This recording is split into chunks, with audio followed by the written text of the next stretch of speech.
എന്തൊക്കെയുണ്ടെന്ന് പറഞ്ഞിട്ടതാ. ബാലൻഡിയോറുകളുണ്ട്, champions league കിരീടങ്ങളുണ്ട്, ലാ ലീഗയുണ്ട്. പക്ഷെ കപ്പുണ്ടോ? അന്താരാഷ്ട്ര കപ്പുണ്ടോ?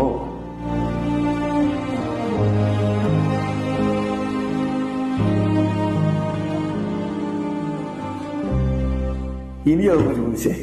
ഒന്നല്ല, 4 അന്താരാഷ്ട്ര കിരീടങ്ങളാണ്. എണ്ണം പറഞ്ഞ 4 അന്താരാഷ്ട്ര കിരീടങ്ങളാണ് ലിയോ മെസ്സിക്ക് ഇപ്പോഴുള്ളത്.